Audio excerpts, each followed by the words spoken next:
All right, guys, are y'all ready for story time? Everybody loves our Jack and Jill stories. All right, this one just happened.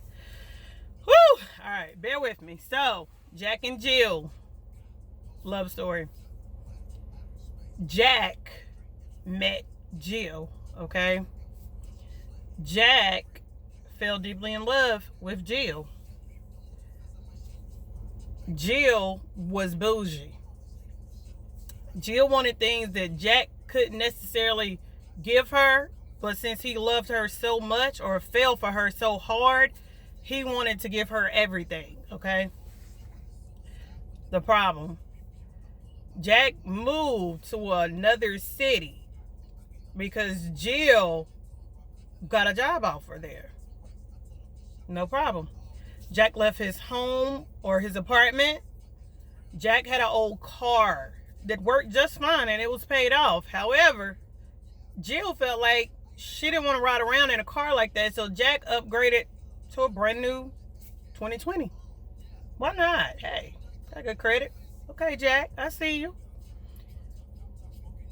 Jack moves to where Jill is at.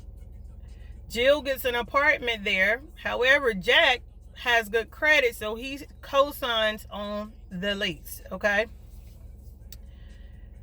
5 months later, what we fail to realize is Jack left his job to move there for Jill. So Jack no longer has his income, okay? Jill has this nice job. She's getting paid good money. Everything is great. However, Jack don't have no job. Jack can't do anything. Jack can't pay any bills. The only thing Jack can do is sleep with her, okay? The issue with that, Jill's tired. Jill's fed up. It's been 5 months and Jack still ain't put no bread on the table. And at this point in time, sex ain't working for Jill no more. She don't even want to lay up with Jack. Because Jack ain't got nothing to help that snapback, okay? We got to look at this from both sides, guys. So we're looking at it from one point of view. Yeah, he need a job. What man is there for 5 months and he don't even have a job? Or you can look at it from Jack's point of view. I tried to give her everything she wanted. My apartment was too small. I co-signed for her the apartment she wanted. My car was old, so I upgraded to a 2020 because that's what she wanted. She didn't like the city I lived in, so I moved, with her to a whole nother city because this is what she wanted. Now, all of a sudden, she does not want me here because financially, I have not been able to provide because I have yet to have found a job that can pay for these things. So she's been stuck holding the bag on them because she wanted them for the last 5 months. I just got a job. I've only been there for 3 weeks. With the first check, I gave it to Jill. That's our love story, right? Jill said, nah, you got to go. I don't want you here no more. She's done. She's fed up. Jack says, I don't understand. Why are you putting me out? I've given you everything you've asked for, and it's still not enough. What do we tell him? What's your advice? My advice is you sit down and you talk about it. You tell her how you feel. That's the problem that I feel is wrong with men. Men do not actually express their feelings in a way that they should. If he could sit there and talk to me and tell me that, then he should have been able to sit there and talk to her and tell her that. Her on the other end, she was like, nah, I've been paying the bills by myself for 5 months. I mean, what's the purpose of him being here? Yes, but at the end of the day, he had an apartment. He had a car that was paid off. He had a situation that was affordable. He had a great job before you came along.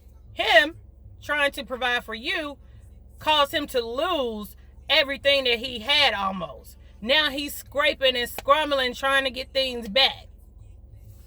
Now, one thing about a woman, we gonna always make it work, period.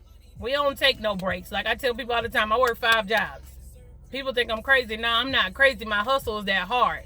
Number one, I never want to be in a Jack and Jill situation. However, if I had to be in that situation, no man will have to worry about me saying, you got to get out because you done lost your job, okay? Number one, I'm going to make sure that roof is over our head. He's still going to eat, you know. I'm not going to be like, oh, I'm not fixing your plate because you don't have a job. We have to stop that as women. When a man is down, it's not your job to kick him. It's your job to pull him back up. So technically, if he made these changes in your situation, put him in his situation, then the problem is not him, it's you at this point in time. Because you should have been like, okay, analyze the situation. Well, sweetheart, you stay here where you live at because this is where your job is at until you're able to find something where I want to move to. You're going to end up paying your bills by yourself anyway in the event that he didn't decide to move. So why is it an issue now? Because now you feel like you have a grown man laying around your house and that you're taking care of him.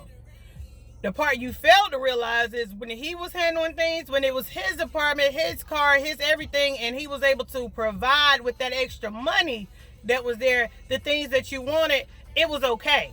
It was not an issue. So now, roll it back, Jills.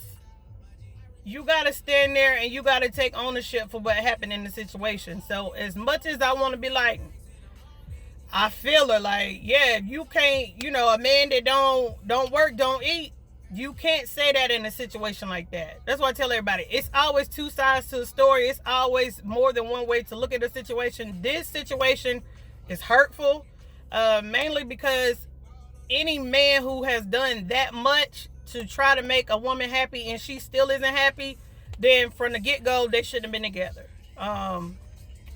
What I would say to Jack is, you know, bounce back.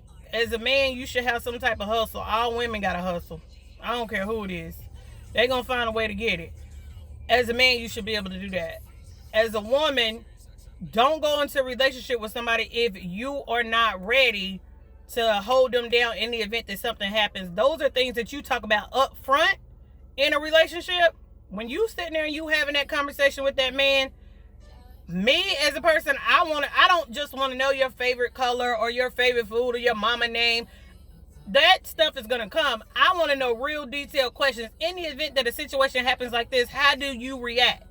How do you feel that you would react if you've never been in that situation? You know, you want to know certain types of situations. Don't go head into a situation because you don't fall in love with this person or you think you've fallen in love with this person. It doesn't work like that. Love is not that easy to fall out of. You know, if you love somebody, you're going to stick it out. You're going to figure out a way. You're going to make it work. It is not, oh, you wake up one day and realize, oh, I've been paying bills for 5 months by myself. I don't love this man no more. No, that's not how it goes. Especially if the first 5-6 months of the situation, this man was getting up, going to work, paying the bills, buying you what you wanted, treating you, taking you out to eat, making sure you and your girls was good. You know, if he was doing all of that, you can't sit there in the 5 months that he's down, because he could have looked at you like you were a bum coming into the situation like, dang, she just wants something. Dang, my apartment not good enough. My car not good enough. Where I live, the city I live in isn't good enough. You know, he could have easily looked at her that way, but he didn't. He looked at her for her beauty. And the crazy part is, men will look at a woman's face and be like, oh, she's beautiful. They never know what the inside of that crazy ass bitch is like until they start dealing with her. The sad part is, it's 9, 10, 11, 12 months later and you realize, oh, nah, she's crazy. Okay? The bottom line of this story is, talk about it up front, y'all. It's okay to ask questions. I tell people, stop tailoring yourself to fit someone else's needs.